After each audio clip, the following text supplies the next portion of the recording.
Oke, teman-teman semua, hari ini saya kembali dengan founder SFJ langganan. Oke, seperti janji saya kemarin ya di video yang sebelumnya, kalau sebelum kita membahas dengan tema yang sudah kita sepakati, hari ini soal stoikisme. Berat.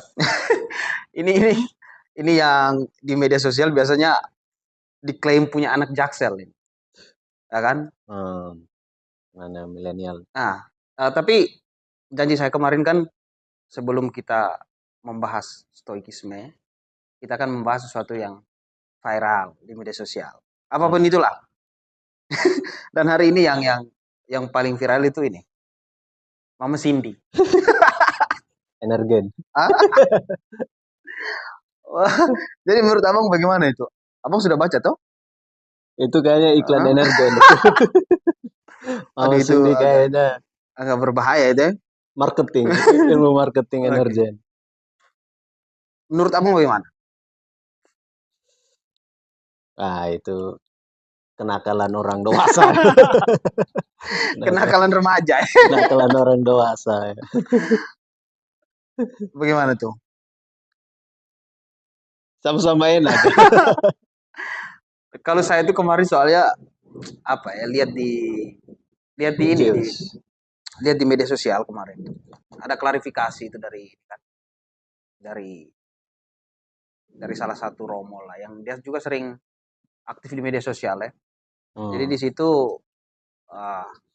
si romo itu lebih menyarankan kepada netizen ya untuk tidak mengumbar aib-aib orang.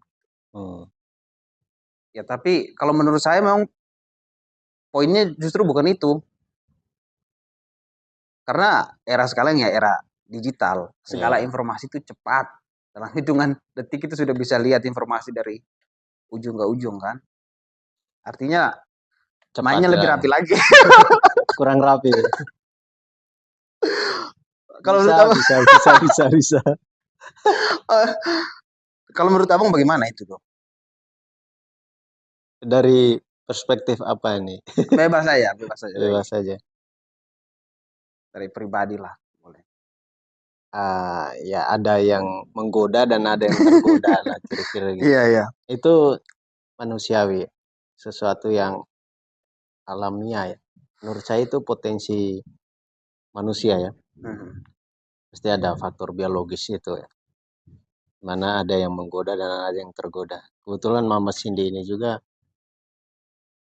nggak tahu ya, kita nggak tahu apakah dia korban atau tidak. Tapi saya lihat memang dua-duanya suka sama suka. Meskipun Mama Cindy udah berkeluarga gitu, punya anak. Kalau etika kan kita nggak punya, kalau dilihat dari sudut pandang etika kita tidak bisa menghakimi lah. Oke. Tentu di internal pemimpin ya, gereja di daerah tersebut tentunya sudah memberikan sanksi tegas terhadap pelakunya. Nggak tahu ini pelakunya yang mana sudah. Nggak ada pelaku, nggak ada korban, jadi sama-sama. Ya mungkin mama-mama di dekat-dekat gereja dong, hati-hati juga.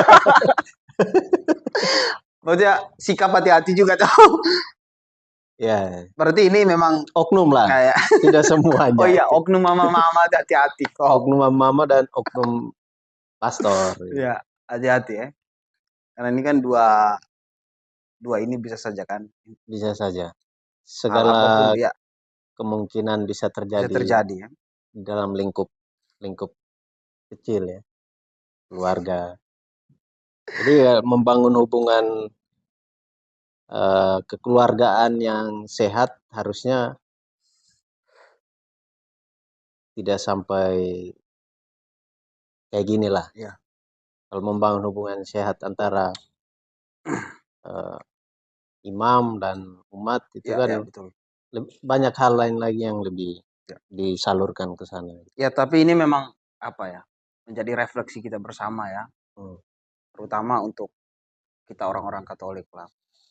Ini menurut saya suatu kasus yang jadi bahan refleksi ya. Bahwa sekarang itu media era digital. Jadi kita mesti hati-hati menggunakan media sosial dan bahkan hati-hati juga bersikap ya. Karena bisa saja ya ini sudah terbukti kan di pelosok sana di NTT, tapi bisa kedengaran sampai ke sini ke Jakarta. Artinya ya balik lagi itu tuh yang saya bilang tadi harus hati-hati ya. Gitu. Ya memang tidak mengenal suku bangsa ya. Namanya keinginan, hasrat itu dari mana-mana. Manusiawi itu. Manusia. Dan paling banyak ya, kalau kita lihat kebanyakan pemuka-pemuka agama. Nggak hanya satu agama. Hanya agama juga. Ada yang terstruktur masif. Ada yang senyap mungkin ya. Ya yang satu ini kebetulan lagi apesnya aja ya. Lagi apesnya aja itu. Iya. Ya, mungkin itulah poinnya bahwa ada oknum. Nah. Saya pikir abang juga inilah kita mengenal ya beberapa romo yang memang lurus toh. Oh ya. Artinya tidak semua kan. Tidak semua. Ada yang benar-benar menjalankan fungsi biologis. Ya, kerasulannya. Kerasulannya. Tidak hanya pemuka Katolik juga, ada juga banyak yang menjalankan benar-benar amanah ya, menjadi seorang imam. Ya, mungkin itulah poinnya. Bahwa ini hanya oknum. Kita juga mengenal beberapa yang memang lurus tadi saya bilang kan. Lurus. Dan ini sebenarnya kalau dilihat secara makro memang dosa gereja ya. Dari zaman Luther itu ya, yang memang ada beberapa yang diterima, ada yang tidak diterima oleh gereja Katolik waktu itu. Tapi memang ini sudah dari lama. Jadi nggak heran sebenarnya. Kejadian-kejadian begini sudah banyak terjadi. Dan udah di zaman dulu udah pernah ada. Mungkin karena kita juga baru hari-hari ini ya. Maksudnya kita masif sekali menggunakan media sosial. Makanya mungkin baru kita agak kaget ya dengan hal ini. Mungkin dulu kita kan hanya dengar dari mulut ke mulut informasi kan. Sekarang kita Tapi sudah terbukti ya benar kejadiannya ya. Sangat valid. Sangat valid ya. Meskipun nggak ada videonya ya. Yang netizen tunggu kan videonya. Tapi itu juga tuh. Ini bukan kita lihat dari moral ya, baik buruknya, karena kita nggak mau masuk ke sana dan tidak penting juga kita masuk. Tapi kita mau lihat bagaimana ketika terjadi seperti itu, kedua orang tersebut bagaimana menanggapi hal tersebut.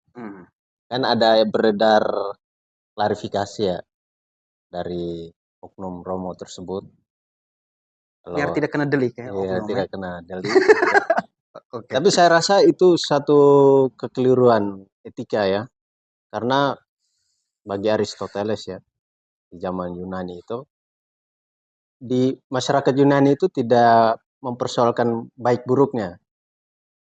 Yang mereka persoalkan apakah kita melakukan itu bertanggung jawab penuh terhadap tindakan yang kita lakukan. Itu yang harusnya ya dilakukan oleh oknum. Harus bertanggung jawab ya. Setelah melakukan bertanggung jawab. Itu etika tertingginya situ ya. Iya ya. Oke. Mungkin kita sudahilah.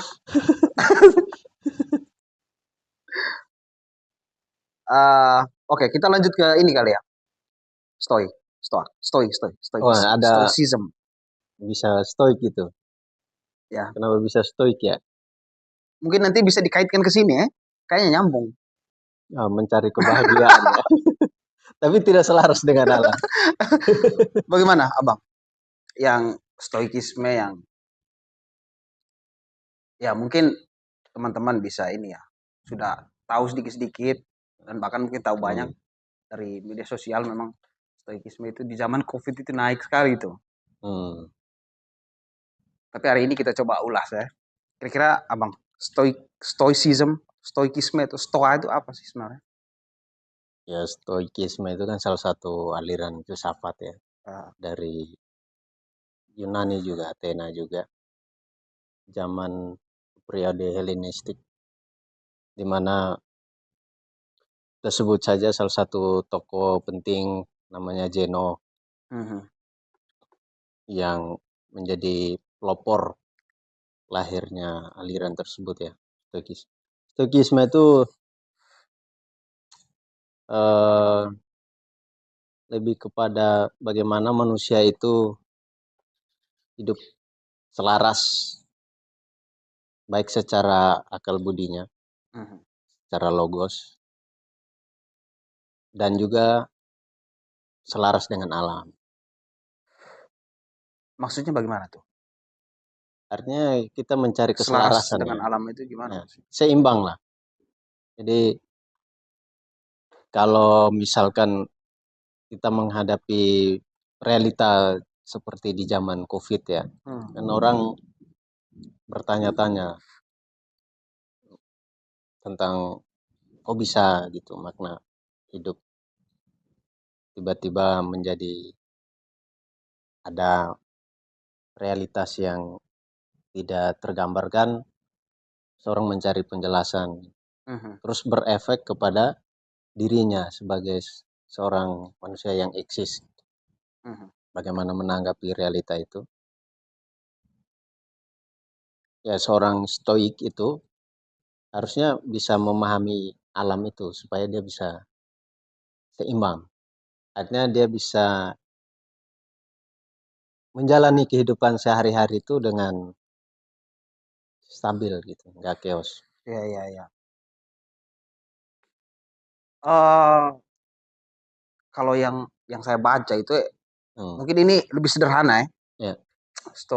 stoicism itu pada intinya itu kita bisa memilah Hmm. antara apa yang kita bisa kendalikan dan yang tidak bisa kita Ya. kendalikan. Hmm. Misalnya hujan, hujan itu kan hal yang nggak bisa kita Kendalikan. kendalikan kan. Artinya kalau kita stres hanya gara-gara hujan, itu adalah suatu kesia-siaan. Ya, Sia-sia kita bikin itu, toh kita nggak bisa mengendalikan itu. betul. Tapi lebih sia-sianya lagi kalau kita merasa kita bisa mengendalikan hujan tapi tidak bisa. Ya, ya makanya kan harus Oh selaras dengan iya. alam. Kalau hujan, ya kita ingin keluar tapi karena hujan ya udah kita selaras dengan alam yang menggunakan payung, Mhm. bawa Iya kendaraan iya iya. motor kita pakai jas hujan. Biar tujuan akhir itu sampai. Mhm. Iya ya, itu yang dikembangkan oleh siapa saya lupa namanya. Jadi kan kalau dulu kan apa? Dikotomi ya. Hmm. Dikotomi ini kendali ya. Apa Hmm. yang bisa kita Kendalikan kendalikan dan dan apa yang yang tidak bisa kita. hmm. Tapi dikembangkan lagi apa yang kita bisa jadi apa? Trikotomi. Heeh, Ada yang bisa kita kendalikan, yang tidak bisa kita kendalikan dan separuh kita bisa kendalikan. ya. Iya, Itu misalnya hujan tadi. Hujan kan nggak bisa kita kendalikan. Eh, yang kita separuh bisa ini kendalikan ya kita menggunakan menggunakan ini payung. ya menggunakan payung gitu. Ya, ya. Macet pun begitu kita nggak bisa mengendalikan macet ketika kita lagi dalam Ya. mobil kan. Yang bisa kita lakukan apa? Ya bersabar atau memang protes terhadap ini kebijakan agar macetnya itu bisa dibenahi misalnya kan. Kalau yang klakson-klakson ketika Hmm? macet itu berarti nggak stoik Itu itu. Nggak itu sabaran orang.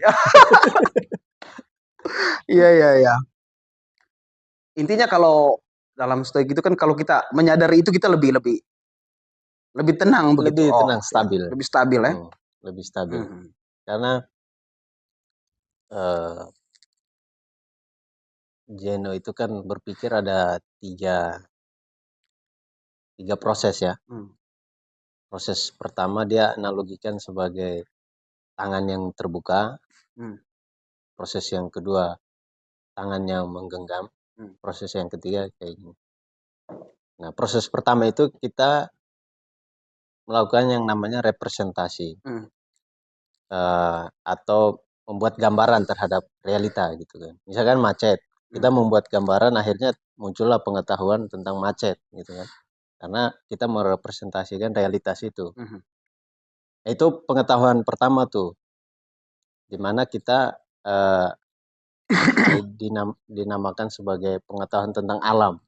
Alam itu macet. Ya. Itu pengetahuan pertama. Nah, yang kedua kita mengiyakan. Dengan tangan menggenggam itu kita mengiyakan. Artinya yang macet itu kita harus iyakan. Oke. Jangan dilawan. Yes. Setelah mengiyakan, pengetahuan akhirnya adalah ketenangan itu. Macet.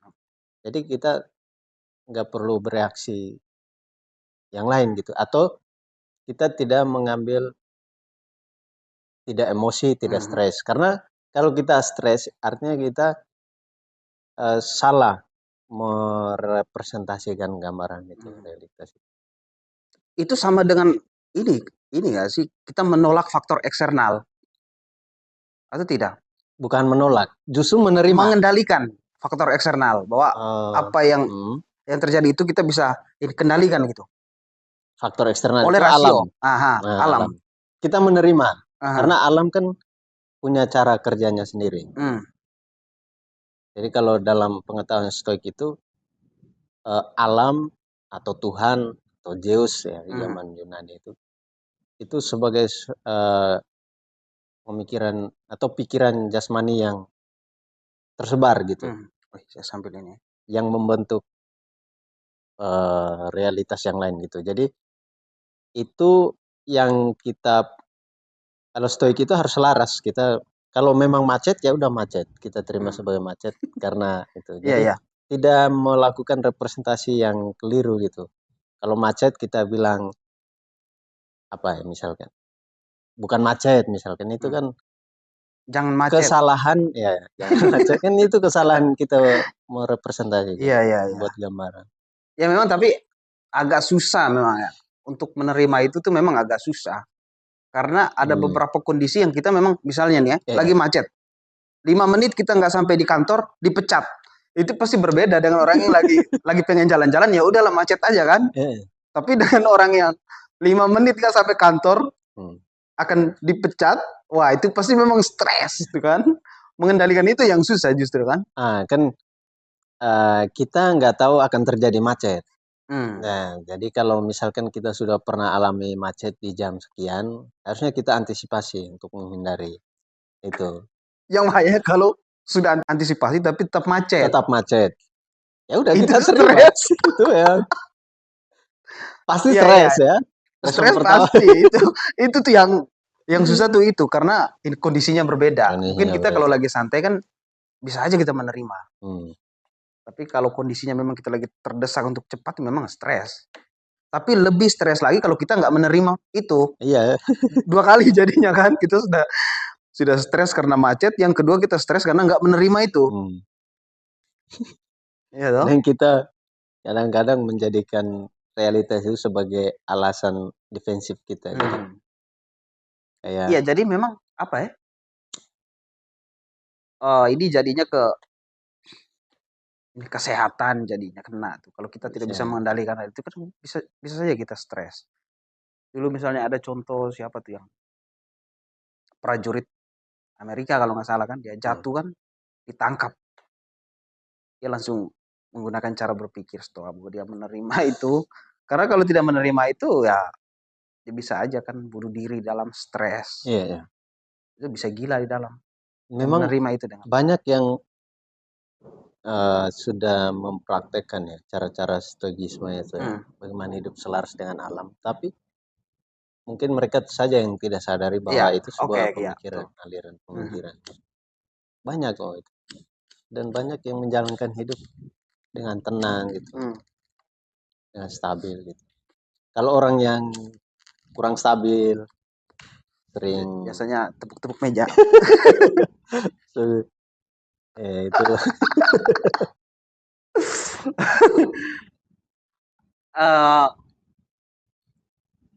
Apa bedanya dengan ini? Positif thinking, berpikir positif. Kalau menurut saya justru berpikir positif itu justru berbahaya loh kadang-kadang.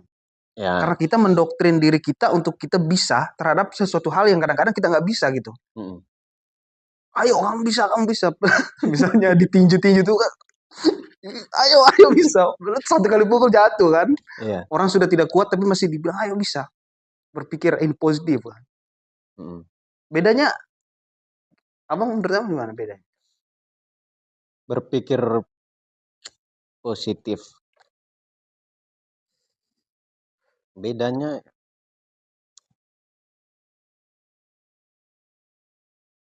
kan itu kita berpikir melampaui pengalaman ya. Jadi belum terjadi kita sudah berpikir Bahwa kita oh bisa. ini kita bisa gitu kan. Sebagai sebuah hiburan saja nggak masalah, tapi sebagai sebuah standar yang harus kita kejar ya bisa chaos Iya, ya. nanti kan. Mungkin positive thinking itu biasanya digunakan oleh orang kaya yang memotivasi orang miskin. You bisa, you bisa. Padahal orang orang tua kau kaya berbeda dengan orang yang privilege-nya kurang begitu. Tapi dia dari atas you kau bisa. Itu hati-hati dengan berpikir positive thinking ya. Iya, motivator. Nah, motivator kan positif kita bisa. Sabar dulu, jangan bisa-bisa kan. Dia ngomong sejam 2 jam dapat duit. Kita yang dengar dicek tuh orang tuanya aja. Jangan sampai saldo orang tuanya miliaran terus dia bilang mungkin kalau dengan stoik itu kan kalau stoik itu kita kan berpikir yang paling buruk nanti ya. Wah, oke lah kita mencoba melakukan apa yang kita bisa. Targetnya ada, tapi soal suksesnya itu di luar kendali kita kan. Di luar kendali. Di luar Benar. kendali. Di Kita luar menjalankan apa saja nih yang bisa kita lakukan. ya. Sukses Mencoba aja jangan dulu. Mencoba berproses. Tapi tidak menaruh harapan bahwa kita pasti bisa. Nah, pertanyaan kalau misalkan di waktu yang akan datang ternyata tidak seperti yang diharapkan nih, apa tanggapan kita terhadap ya, stres sih yang pasti itu stres itu. Banyak yang di luar ekspektasi di luar kan. ekspektasi. Ini hidup yang stabil itu artinya hidup yang selaras dengan alam. Ini untuk kestabilan kita ya. Bukan parameter bahwa kita bisa sukses dengan cara berpikir stoa. Karena orang yang positive thinking pun bisa saja sukses kan. Dia pede. Ya, pede bisa saja. Orang yang pede kan ya dia berani menghadapi. Orang yang pede kan percaya diri. Kalau positive thinking kayaknya terlalu ya sebagai sebuah hiburan aja lah bahwa oke, besok kita akan sukses. Padahal kita hanya tiduran misalkan. Kita nggak ngapa-ngapain ya itu sama aja. Ya mungkin Mama Cindy dan ini tadi bisa pakai itu ya. Harus menghadapi itu bahwa itu sudah terjadi. Jangan menghindari kan kalau kita menghindar dari situ kan lebih berbahaya kan. Sudah menerima dulu baru nanti pelan-pelan kita memperbaiki apa yang benar. Apa yang sudah ini kan. Apa yang sudah ada diperbaiki pelan-pelan. Perbaiki nama baik misalnya kan. Terima konsekuensinya. Nah, terima konsekuensinya. Oknum Itu lebih oke. Lebih bisa menenangkan hati ya. Iya. Dibandingkan kita nggak terima kan. Nggak terima. Padahal kita melakukannya. Enak lagi.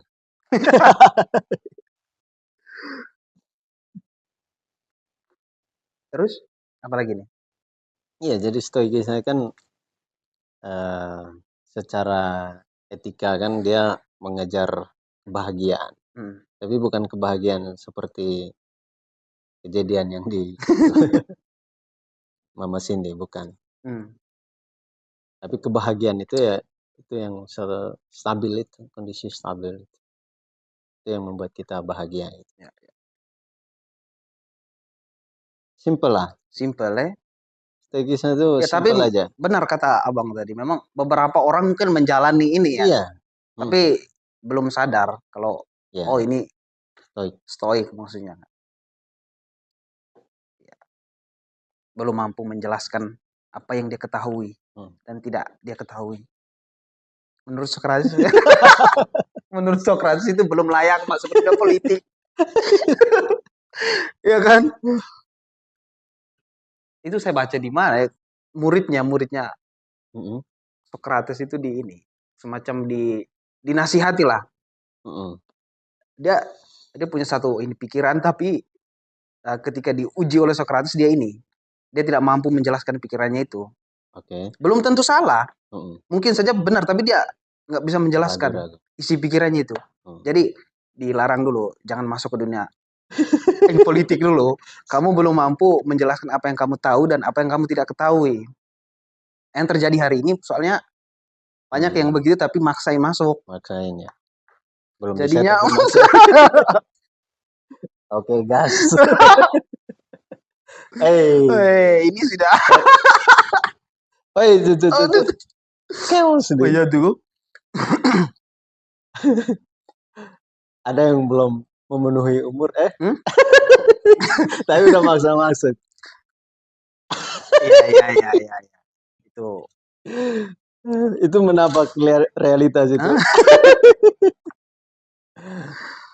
Aduh. Apalagi nih? Sudah ya? Iya, kayaknya cukup ya. Oke. Untuk sesi Mama Cindy dan stoicism sampai di sini dulu. Nanti kita akan lanjutkan dengan tema-tema yang lain. Ya. Oke. Kan netizen mau request apa gitu.